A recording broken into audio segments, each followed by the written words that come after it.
with us. Thanks for joining today's webinar. You know, our motto at our Chabad Seniors programs has always been, you're never too old to connect.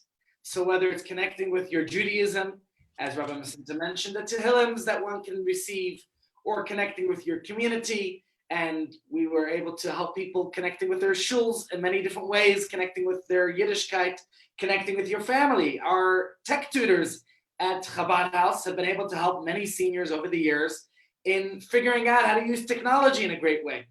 So today we are presenting You're Never Too Old to Succeed, and presented by none other than Ian Mann. He is one of South Africa's most respected strategy and leadership consultants.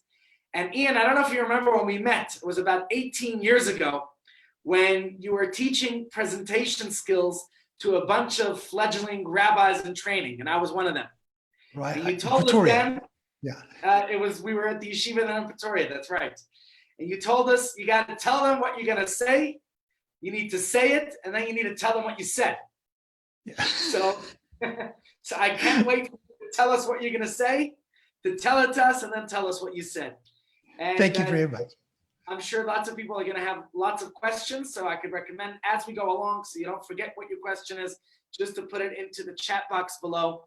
And when we get to it, I'll try to bring up those questions during the presentation or at the end of it.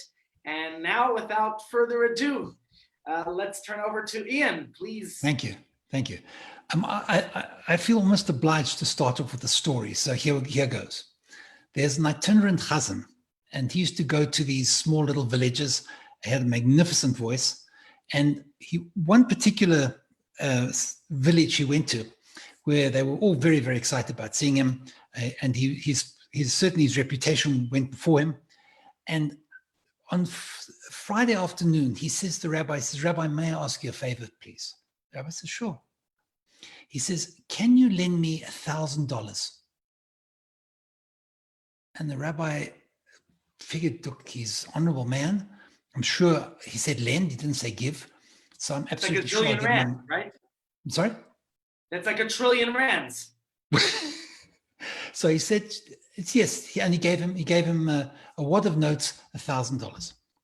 Anyway, he led the Shabbat service on Friday night. He led the Shabbat service in the morning. He led a beautiful mincha. He did a magnificent Havdalah, and the community was absolutely charmed and enthralled with what happened. When everything was all done, and they put the candle and the wine away, he went back to his room and came out afterwards and said to the rabbi, "Rabbi, thank you so much. Here is your $1,000 back." And the rabbi said, "I don't understand." He said, "You borrowed $1,000 from me just before Shabbos. Immediately after Shabbos, you give it back to me. There's no way you could have used that money over the Shabbat. Why did you want to borrow $1,000 from me?" He says, "Rabbi, you've no idea how much better you sing when you've got $1,000. I think that it's probably true. It's probably true that there are very, very few things that they weigh on people's minds as much as just not having enough money. And so wherever you are, the numbers are different, but that's the feeling that I'm not making it. I'm afraid that my money will run out. I'm afraid that I'll never be able to get through this stuff. I think that that's a very, very real experience. So what I want to talk to tonight is all about this business of making money. Wow. I think we're all in. We're all ears. But many Good. of the people you're talking to, as you know, certainly those who are involved with our Chabad Seniors programs are mature in business matters and the professions, or even retired. So my question to you, Ian, is what do you recommend for them so that they could sing better? Right. Let me tell you what I think. I think that all people need to worry about having a side hustle if it's not their main hustle. I think that now more than ever before, we have to really worry about our ability to constantly and almost forever be able to earn money for ourselves. And let me tell you why. In the olden days, and there's the olden days now, there used to be a thing called a pension and a retirement fund. And you'd work your whole life. And at the end of 40 or 50 years working for the company, they'd have a party for you. They'd say goodbye to you. They may even give you a gold watch. And then what they would do is they would, you would go off and you'd live a comfortable golden years based on your pension, which was always, especially if you worked for a good company, which was perfectly adequate for all your needs and your immediate family. That notion is so 20th century. But let's go back a bit. If we look at where this whole thing of retirement comes from, from what I can understand, it was Bismarck who said that if a human being can live till 60, the community owes it to him to allow him to live the last couple of years of his life on community bounty. To put it in perspective, in the mid-19th century, the average male was dead at 40. The average female lived much, much longer. She was dead at 42. This idea of living to 60 was such an odd phenomenon. All three people who hit their 60s were entitled to a pension because anybody could afford, a community could afford to support 3 or 4 people. Those days are long gone. We've doubled the length of our lifetimes and we live far, far too long. But the notion of retirement is also interesting because retirement is an interesting idea. Usually what happens, you worked until you died. And that was it. Last couple of, when you were in terrible health, maybe not. But this idea of taking off, stopping work and taking a vacation for the rest of your life is a very odd idea, very 20th century. And unfortunately, I think most people know that's only available to very, very, very few people today. So that said, let me just have a look at this idea of starting a side hustle now. I presume there are people in the audience who are employed, and there are also people in the audience who are retired. So I'd like to address those who are employed for a moment. Most often when you learn about strategy or you do strategy, you take where am I now and where would I like to be in 3 or 4 years' time? We used to say 5 years. Nobody talks like that. The world changes far too fast. But what some companies are doing now, particularly the very large ones, not small ones, unfortunately, but the very large ones, what they do is they say, we need to think 10 years out, 10 years out. How would that work? Take Johnson & Johnson. They have a division, which is Janssen Pharmaceuticals, ethical drugs. And what they did at Janssen is they said, let's go not 3 or 4 years ahead. Let's go 10 years ahead. What do we expect to happen in the world in 10 years' time as far as medicine is concerned? Well, we know where medicine's going. We know that we're able now to look at people's DNA and predict almost what will happen and what they're susceptible to and so on. So Janssen Pharmaceuticals said in 10 years' time, we expect to have a disease-free society. Disease-free. We'll have solved all those problems. Obviously, we'll have people who've got broken bones, but essentially diseases, that'll be done, which is terrific if you're trying to make a living selling people drugs for diseases. So what would we need to do now? What would we need to do in that time in order to succeed? Well, they said there's 4 things we have to do. One is we would have to be part of the manufacturer of devices that allow people to predict what's going to happen to you. Is everybody able to see me? Because my screen is wobbling. So I'm just wondering if it's only mine or somebody else's as well. No, I see Good. fine. Fine, good. So they say, what do we need to do? We need to get very, very good at the devices for predicting disease. So there we are. We go and predict disease. We say, we've scanned your body. We've taken your DNA. We've checked up all these things. And the fact is that you've got a 9.5 out of 10 chance of getting some sort of illness in the next 2 years.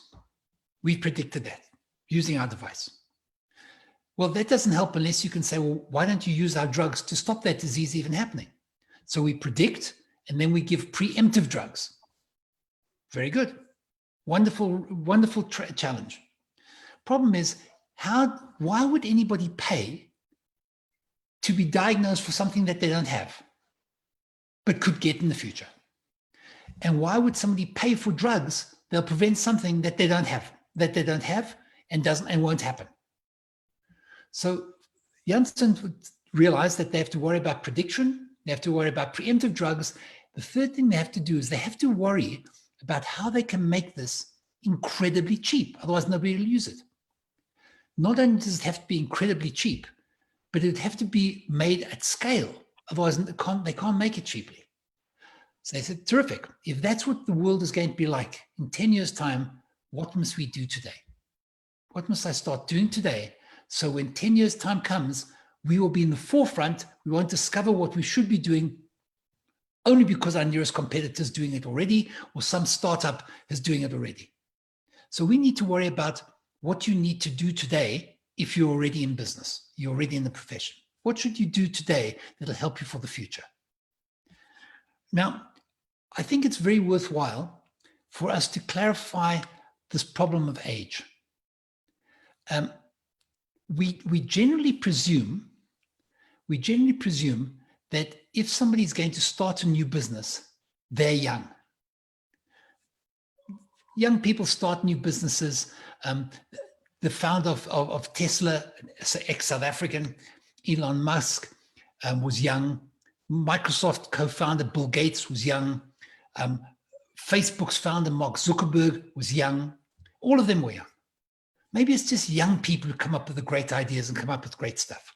In fact, Mark Zuckerberg was, when he was in his 20s, was talking at Stanford, and he said to his audience, said, you know that young people are just smarter than older people. And we've had this idea that it's starting new businesses are for young people. In fact, a lot of investors in Silicon Valley won't invest in somebody who's older than 32. 32 is the cutoff point. If you haven't made it before you're 32, you're not for us. Well, here are the facts. Here are the facts. That's the myth. Here's the facts. Based on the study of the US Census data for every founder in the United States since they started recording when businesses were founded and by whom, as well as a lot of other research, the average business is started by a human being, not of 18, not of 20, but of 42. That's all businesses. When we get to successful businesses, the age range seems to be 45 to 59. That's about the average age of people who run successful businesses. And it's good reason for that. When you're older, you understand your industry, if you're going into your own industry. You also have a lot of social capital, which is incredibly valuable when you're starting anything at all. And you also have financial capital, possibly have financial capital. And all of those two things, the contacts as well as the money, is absolutely essential to starting any business. So when we talk about should you be starting your side hustle at 50 or 60, or even when you're retired, the answer is yes, you've got a better chance of succeeding than you would have had if you were 22 years old. Interesting. Well, if we got to sing, you triggered a song in my mind, because you know that song they used to sing, those were the days, I think it's not those were the days, but rather, these are the days, my friends, make sure they never end, right? So here's Absolutely. My question to you, yes. Ian. Where should people start? Where do you begin? You know, at least you said, you know, there's time, there's potential. We say carpe diem, we got to seize the moment. And as you can see here on the chat, people are wondering, people need side gigs. Everyone's looking for some way to have financial independence. So what do you recommend? Where should people start? Firstly, I think that we've got to recalibrate some important parts about what we think about business in general. And we'll start with this. We've got to accept that that the idea of starting a business that's going to grow bigger and bigger and bigger. So in 10 years' time, when you say to your friends, he says, what are you doing? He said, you see that big building in Santon Center that's just gone up? We've got the top 3 floors. That's us. I'm employing 300 people, and that car and that chauffeur down there, that's mine. It's this idea that bigger and growth is what everybody has to go for. I think we need to recalibrate the way we think about things. We've got to think of a company as being one person. When you start thinking about a company as being one person, it's something you can do when you're a retiree. You can do it as a side hustle when you're still working. But this idea of a company of one. Now, what's the advantage of a company of one? Well, a couple of things. One is that when you start a business with the sole intention of having premises, of having employees, of having secretaries, of having big staff, all you're doing is you're building up more stress, more problems, more responsibilities in your own life and also in your business. And that's not to say that all businesses, they're big last. In fact, businesses on the S&P 500 last for not 2 lifetimes, not intergenerationally, they last for 15 years. That's it. And that's the good ones who can make it onto the S&P 500. So this idea of rethinking, this idea of a company of one, me and my business, I think that that's a far more realistic way of looking at things, a far more viable way for mature people to have either a side hustle or to continue working through what should have been their retirement. Interesting. So firstly, the irony is, because you say the company of one, which seems a little bit to be like an oxymoron, because company is usually a few. Yes. So maybe you can tell us, what does it take to succeed as a company of one? I think that it takes certain things that we must just accept. These are key characteristics. You might remember there was a movie, the Rocky series, and with Rocky Balboa, the boxer. And Rocky Balboa spoke these immortal words, which I quote to you here, Beferish. He said, it's not how hard you hit that wins the fight. It's not how hard you hit that wins the fight. It's how hard you can get hit and keep fighting that wins the fight. One of the things I think we all know about life in general is the difference between a successful entrepreneur, successful businessman, and one that is less successful is how hard he can get hit and keep going.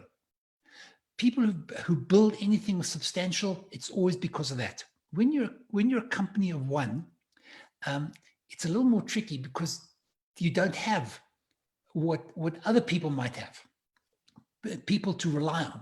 It's you. So you have, the tenacity is absolutely critical. And by the way, all this stuff can be learned. You can become more tenacious. There are a couple of parts to becoming more tenacious. Obviously, if at first you don't succeed, you should try again. And if you still don't succeed, give up and don't be foolish. There's no point in kicking a dead horse. But the key, I think, is that when you're trying to succeed, there's a couple of keys you have to worry about. One is you have to be absolutely brilliant at what you do. This is the issue. As opposed to trying to build a business and employ lots of people, the most important thing in your whole business career, your second or third business career, should be, I have got to be extraordinarily good at what I do. So clearly, if you don't know what you're talking about, don't even go into that area. Look for another one. We'll talk about that in a moment. But the key is you need to be competent at what you do. And the competence gives you the right to be autonomous because it's a company of one. The second part of it is that you need to have, well, they always tell you have to have passion for what you do. I want to talk about purpose first. You need to have a good purpose. A purpose is, why am I doing this?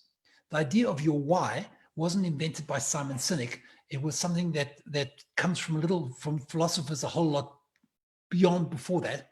Nietzsche talked about, if you give a man a why, he can put up with any how. When there's something that you really believe in, you can do it. Now, the belief in might simply be this: I have to support my wife or my kids or friends, or whatever it is I need to help. That's a very, very good reason for doing anything. So you must have some really good, compelling reason to make this happen. Either I don't want to live like this, I need something to keep me excited or keep me moving. And that's a very, very good purpose. They also talk about having passion, and passion is way overrated. If you worry about whether you should follow your passion, ask anybody who's ever tried to be an actor. I had a young friend many years ago. She's emigrated to Israel, who was an actor out of work. Absolutely brilliant girl, out of work. Ask her whether you should follow your passion. Answers no. She moved out of that as soon as she realized that passion doesn't pay the bills. But passion can, at some sense, be the result of you doing something well. This idea of I have a passion, passions are fleeting. The passion that lasts is the passion of doing something that you're really good at. Anytime you're really good at anything, you can have passion for that and you will feel the passion for it. So when you're looking at what you want to do to succeed, you have to know, you have to worry about passion, purpose, you have to have the tenacity. And by the way, you don't have to have the personality. Often people think I have to have outgoing, vibrant personality that everybody loves, everybody falls in love with, so they'll come work for me. Don't have to do that, and I'll tell you why. There are always going to be enough people to buy your product if it's brilliant, or your service if it's brilliant, from grumpy people, if you're a grumpy person. Some people do not like loquacious people. They want to talk to them all day, become their new best friend. Don't worry, there's bound to be enough people who like people who are taciturn, get the job done, and that's it, and do it brilliantly, and you'll be able to make a good living. So don't worry whether your personality is fitting. Your job is to find people who fit your personality, and we don't want 100. Remember, we're not growing. It's a company of one. We want to make a great living by being able to charge more for your services or your products because they're absolutely brilliant. So you got me thinking there quite a few points. Firstly, on the idea of following your passion and pursuing it and trying hard. I mean, granted, was it Einstein who said insanity is trying the same thing over and over and expecting different results? Yes. But prior to that, there's a teaching from Reb Zusha Anipal, who was a great Hasidic master. Mm-hmm. And I don't remember exactly how it goes, but it's something to the extent of that we could, in our service of Hashem, there's so many, we can learn from everything, from every experience. Even from a thief, he would say. And the points he said was, from a thief, you could learn, firstly, that he works quietly without others knowing. And, you say as one person, you got to do what it takes to get things done. He's ready to place himself in danger. What are you willing to do to make things succeed? Right? The smallest details are really important to the thief that he could succeed in what he's doing. And the details important, as Giuliani said, I don't remember. I think he said, sweat the small stuff, right? It wasn't him, but it's correct. Yeah. You should sweat the small stuff. You got to work hard. To go from try to triumph takes a little bit of oomph. It doesn't. And maybe we say zrizin makdimin. You need that alacrity. You need that speed. And if you need confidence, optimism. And then finally, I think the idea he said was that if you don't succeed initially, you have to try again. So granted, Einstein's idea, it's insane to keep doing the same thing over and over. But if you have a good idea and there's no reason why it shouldn't work, try a different method, but try again. But now my question to you would be, you mentioned a company of one. What about starting a venture with partners? Is there room for that? Should one go in that direction, or is it better sole propriety? Well, here's the thing. There's a lot of myths around businesses. What I'm sharing with you is really based on research that's credible and that's profound. When you look at, there are a number of accelerators, investors who refuse to invest in anybody who's on their own. They say you need partners and you need a team. But here's what the evidence says. The evidence says that a solo founder is twice as likely to build an ongoing profitable business than a team. So there's ample that statistics, which doesn't mean that if you're a team, you will always fail, or that if you're on your own, you'll always succeed. But statistically, you have twice the chance of succeeding in a business that will be ongoing and be profitable if you're on your own. Okay, that's it. If you're going to go into business with anybody else, people have often said, I started my business with my best buddy from varsity. We were in the rugby team together. We both finished law. We went into our law practice.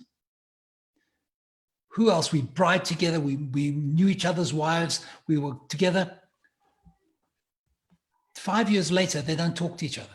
They can't split the partnership because it's too expensive, but they have no relationship.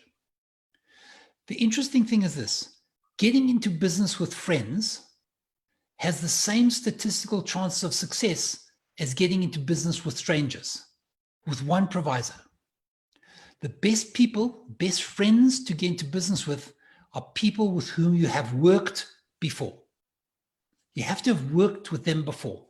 So if you've got friends, terrific, but they must be friends, not that you are great around the braai with, but friends that you've actually done real work together with, because that's where you know and you understand each other. Then they always tell you, don't get into business with family. You want to cause variables, you want to have intergenerational variables, get into business with family. Here are the stats. Family businesses have the highest survival rate, bar none. Let's just think of these ones that everybody knows. Cargill, Tata, the Indian company, Koch Industries, Walmart, Ford, all of them were family businesses, but the family businesses seem to have the highest survival rates. So don't knock the family stuff. Obviously, if you've had some opportunity to know people and hopefully work with them, family businesses seem to be a pretty nice idea, so don't discount that one. Then you always run into the problem, well, what are we going to do if I do take a partner, which is not necessary. That's why I think company of one is probably more appropriate. But if you are going to take a partner, how do we divide it up? I've seen this happen over and over and over again. You start your business, it's brand new, it's worth absolutely nothing or relatively nothing. And so what you do is you split the shares. There's two of us, it's 100 shares, we each get 50, which is terrific, except it leads to more problems than it solves. Because the fact that you are valuable to me, as valuable as I am to the business today, doesn't mean that in 3 years' time, you're going to be equally valuable. So in 3 years' time, I tell you, I'm the rainmaker. I wake up at 9 in the morning, at 10 in the morning. I play a lot of golf. I go out for dinners with people. And you sit in the office and you do all the work. And we split we split whatever we earn. And that starts causing all sorts of tensions. The problem with splitting shares is the presumption that you'll be as valuable today, valuable in 5 years' time as you were today. And that obviously is a crazy presumption. So you need to construct things that you don't run into that problem, which happens very, very often. Okay, so much for that. Wow, this is fascinating. And there's a lot to think about here. You know, there were two business partners together for lunch. And one of them said, "Hey, I forgot to close the safe back in the office." He says, "What are you worried about? We're both here together." Okay, so here's the thing. There's a Hasidic insight that says that the difference between an employee and an employer, that the employee could sleep easily at night because he's not worried. You know, there's a paycheck coming in, there's a salary at the end of the month. Whereas the employer, it's his business. He eats, sleeps, thinks, drinks. It's his whole entire being. So doesn't starting a new venture require 24/7 commitment or 24/6 if you're going to really take the respite of Shabbos? Yes. Yeah. I think that there's I'll tell you how bad it is. It's not uncommon for venture capitalists and people who invest in startups to feel it's okay to call somebody at 11 o'clock at night because he should be at his computer at 11, or at least in the factory at 11, or in the workshop at 11 o'clock at night, and at 3 o'clock in the morning. Because if it's a startup and you want my money, you should be working 24/6. And you should be at your desk working all the time. And in fact, I grew up, I'm sure many people listening did this as well. We grew up where sleeping a little bit was a badge of honor. We felt that when you pull an all-nighter, what does that say? It says, I'm committed, I've got tenacity, I hold on and I'll make it happen. That was then. That was very 20th century. What we know today, but we know it because we've got technology to find out, that sleep deprivation is the dumbest thing that any entrepreneur or any founder or anybody starting a new business should ever do, for two reasons. People who are sleep deprived generate lower quality ideas than people who've had a really good night's sleep. That's one. Second, people who are sleep deprived have a very hard time differentiating between good ideas and bad ideas. Donald Trump prides himself on sleeping only 4 hours a night, and it shows. The fact is that human beings need to get 8 hours sleep, good night's sleep, and nobody ever said to you, stay awake on an idea. They say sleep on an idea. The fact is human beings function well. All sorts of things happen to a human being who's sleep deprived. I grew up in the era of pulling all-nighters and sleeping as little as you possibly could. It's complete nonsense, and we know now how dangerous it is to you. So if you say, I'm older, I need more sleep, I enjoy my rest, I can't pull all-nighters, good on you. You're in the right place. You're not supposed to work 24/6. You're supposed to at least have a Shabbat and see to that you have an opportunity to do a very, very slow shacharit and a very, very slow ma'ariv, and to spend some time with your family and your friends. All of that will create someone who's able to come up with better ideas rather than worse ones.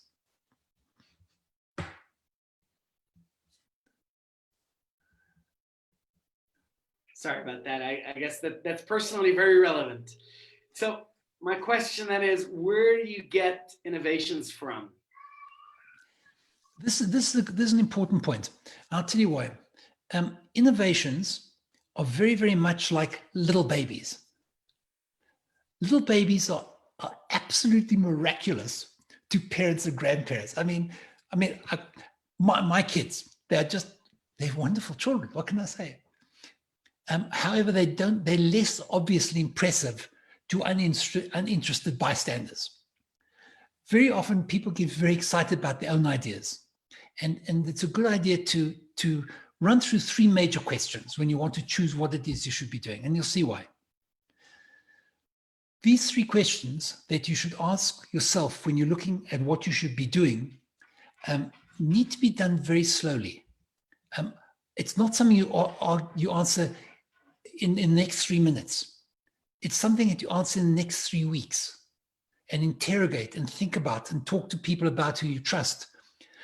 The three questions are, who are you? Who are you? And don't say you're a physician. No, who are you? What are you really about? Because when you know what you're really about, it'll help you a great deal. There's a man called Palmer Luckey. Palmer Luckey described himself. He said, I'm a homeschooled tech genius who's terribly curious about everything. You need to say, who am I really? I'm a physician. I'm a caring person who knows a lot about bodies, and I have good relationships with people, and people trust me, or whatever it is that you are.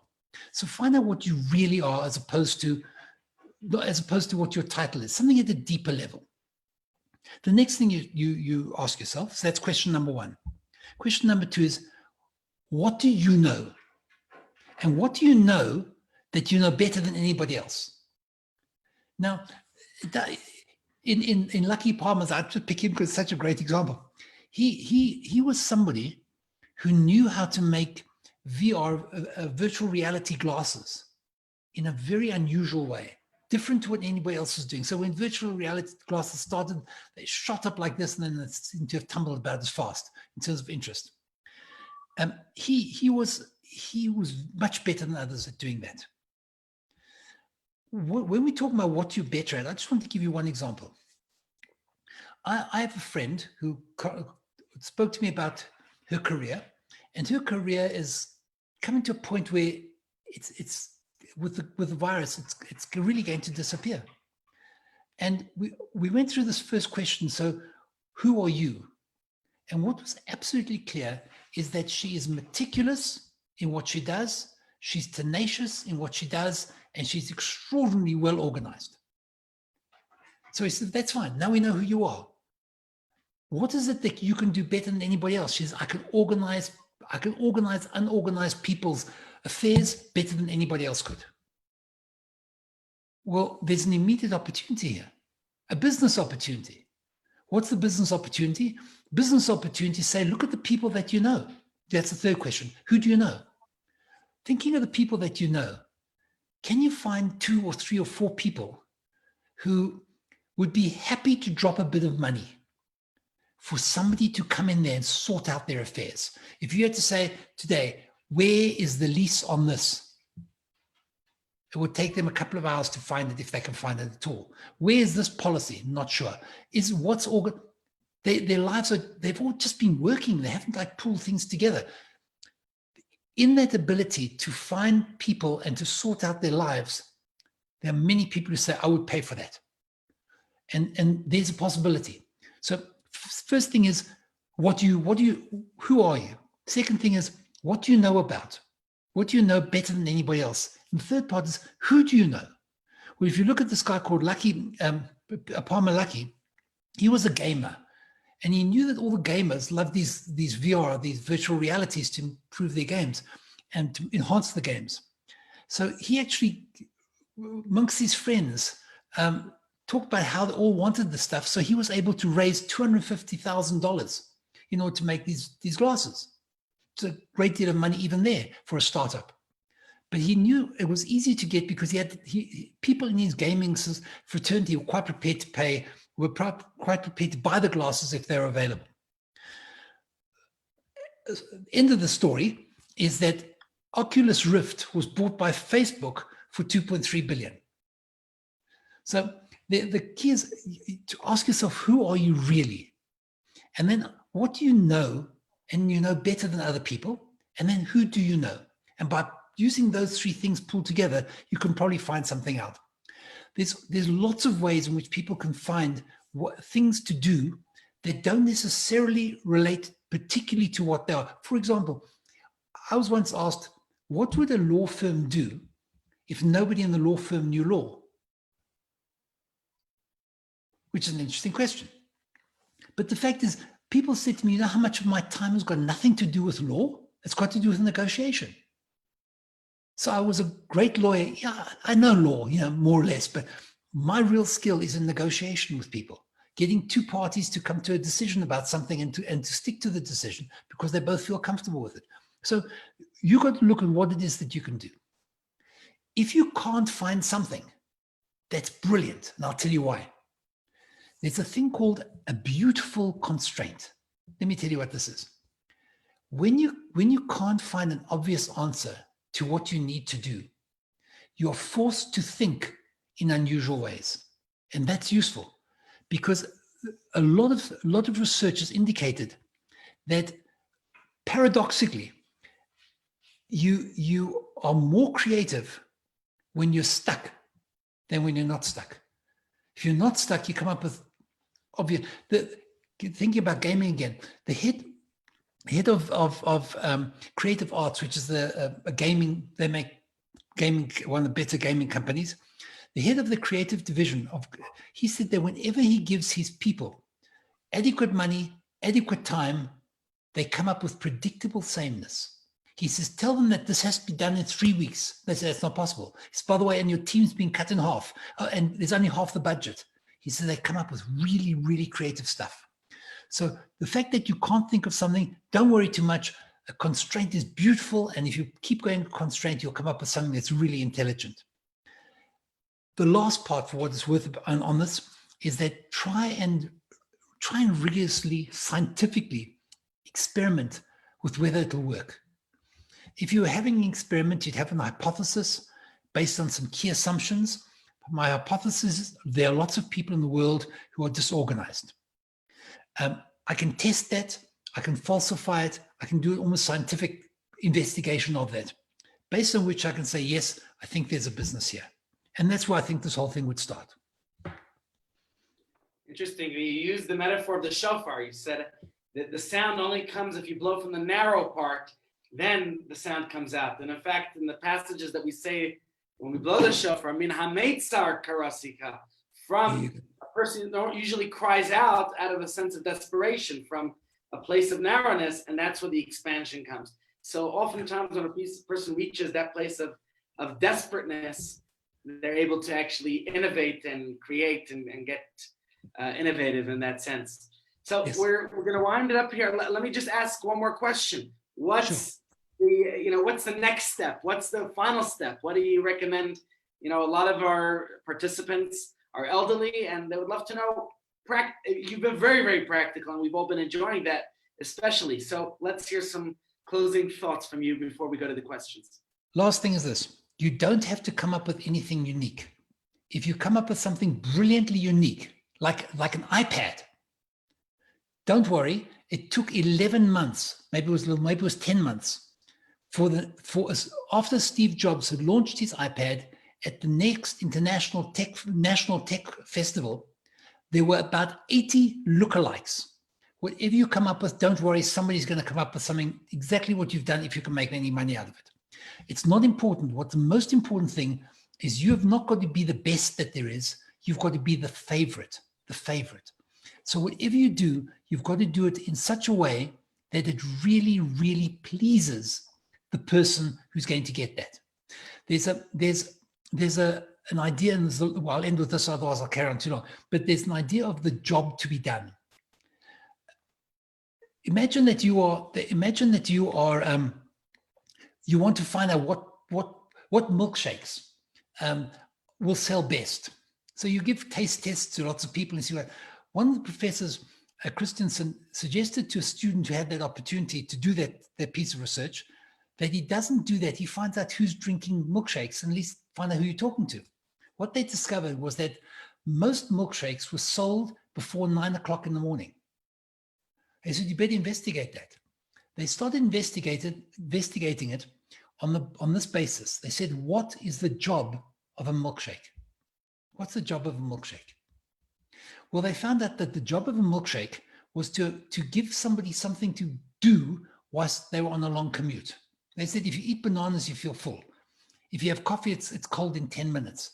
Milkshake, you can sip on for a long time.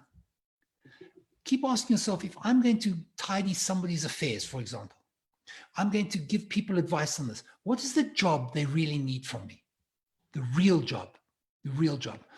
Think of what the job of a milkshake is when a father is taking his son from a divorced marriage to a milkshake bar at 6 o'clock in the afternoon. What's the job of the milkshake? The job of the milkshake is to send this kid back to his mother, whom you dislike a lot because she dumped you, full of sugar and full, so he'll never eat his dinner. It's revenge. So when you can find out what things really are and what jobs they're really supposed to do, you can see that you do that job and you do it better than anybody else. And with that, I end. Wow. Ian, that's fascinating. And I, on behalf of everyone, I'm most grateful. So thank you. But let's go ahead and take some questions for now. And just a reminder to anyone who wants to ask questions, there is a chat box, and some people I see already typed in some questions. So let's go to them. You can put the questions inside the chat box on your control panel. Here's a question from Paul. How do you determine the value of a brand? Is the value based on the person who owns the brand, or is it based on loyal and satisfied customers?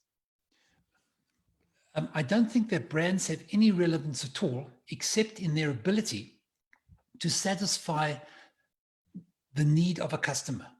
When we see what brands will do is because they satisfy the needs of lots of customers, and they are known to satisfy the needs of lots of customers, I have more confidence that they are something that I'm prepared to risk money on. We like brands because they make us feel more comfortable when we have to make a buying decision. Buying decisions are always me hoping that this will do it for me. If the brand is one that has a track record, satisfies lots of people, my feeling is it's probably going to satisfy me as well. So I think in that sense it matters, but it might satisfy you in all sorts of interesting ways. For example, I might feel very comfortable with a brand that has good values. They're not looking at excellence as much as they are worrying about the fact that they leave a very small carbon footprint. So different things are what people need. The thing itself is really what people need. There's always something behind it. They talked about the fact that no human being wants a drill bit. Those little things you put in the front of your power drill. Nobody has ever been found yet who wants a drill bit. One person did, but he's insane. Nobody wants drill bits. All human beings want is a hole. And if you can work out what the person is that they want and the brand satisfies that, not anything else, you probably got your brand is an important brand. Wow, that's so true. There's a few comments, and Simone says she agrees we need a side gig to survive. And there's Lance. Lance, I'll work on the background some other time. Thank you for letting me know. David says, thank you. This was very succinct and meaningful. And I think that echoes what we all feel. So thank you, really. Thank you very, very much. It's been insightful for everyone. And is there anything else that you wanted to cover before we wrap up? I think that